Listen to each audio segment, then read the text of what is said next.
get started. Okay, the next book I'm going to read is called Jim and the Beanstalk by Raymond Briggs. Now, this is what I would call a fractured fairy tale, similar to the original, but a little different.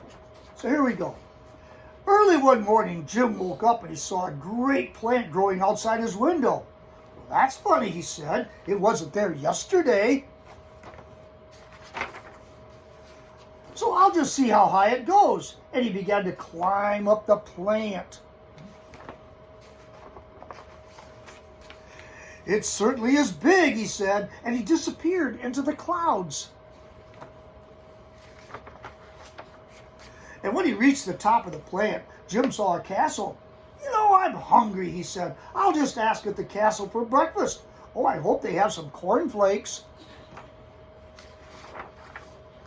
So Jim ran to the castle and he knocked on the door. And he waited and waited until the door was slowly opened by a very old giant.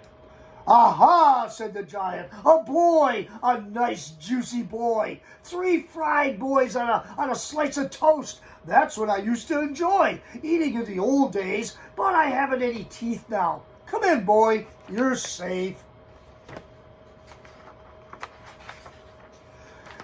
The giant shared his breakfast of beef and root beer with Jim. Is your name Jack? He asked. No, said Jim. It's Jim. Did you come up the beanstalk? Asked the giant. Well, I came up some sort of a plant, said Jim. It's that beanstalk again, said the giant. It came up here once before. That nasty boy Jack stole some of my father's gold, and he took our golden harp and our golden hen, and I've never really been happy since. But now I'm old too, and I can't even see to read my poetry books because the print is too small. Do you have any glasses? Asked Jim. Only beer glasses, said the giant. I mean reading glasses, said Jim. They go on your nose and ears.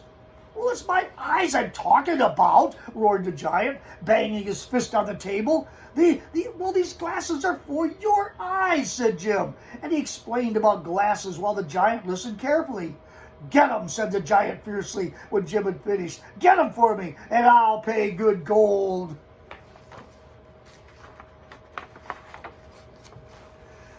I have to measure you, said Jim. So Jim measured the giant's head.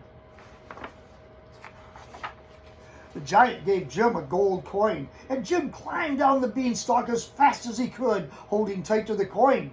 He showed it to his mother, but before she could say anything, he got dressed and ran off to the oculist.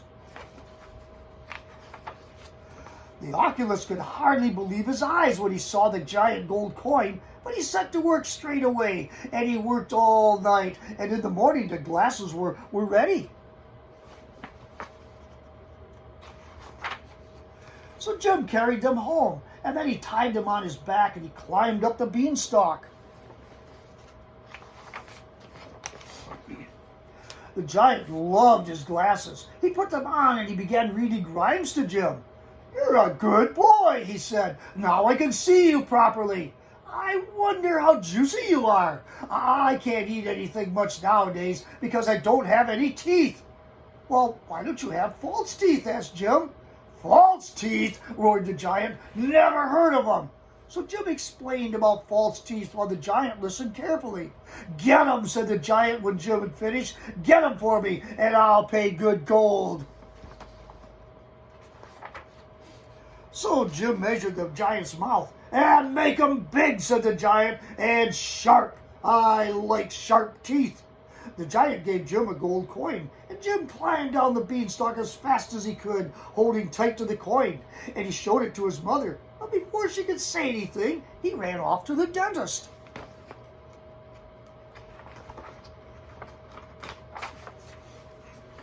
The dentist could hardly believe his eyes when he saw that giant gold coin, but he set to work straight away, and he worked all night, and in the morning, the teeth were ready. So Jim carried them back home, and then he tied them on his back, and he climbed up the beanstalk.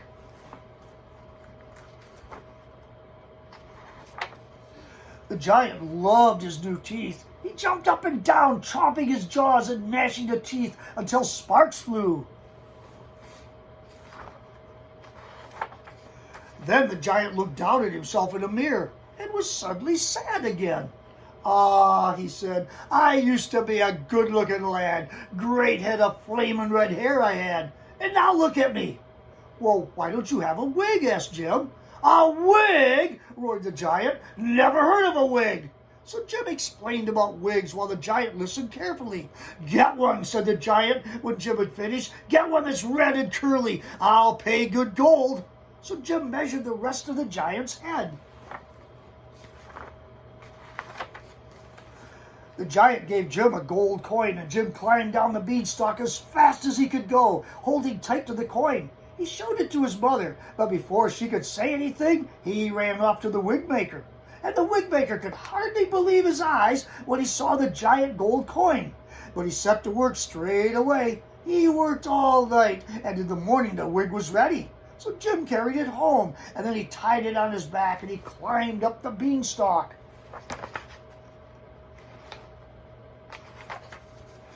The giant loved his wig. "I look about 100 years younger," he said.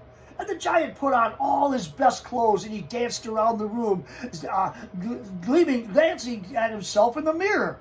"It's terrific! Oh, I'm glad I didn't eat you." But after a minute, he said gruffly, "Now look, boy, you've done wonders, and I feel happy again. You better go now before I feel like fried boy again."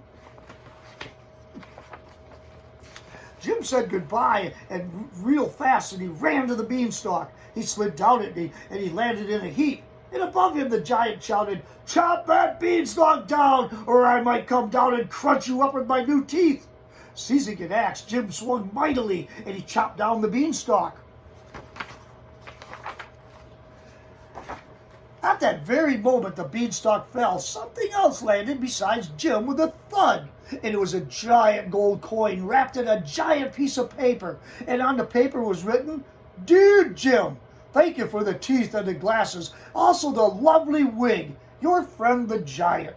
And Jim ran inside and showed the gold coin to his mother. "At last you can keep a coin for yourself," she said.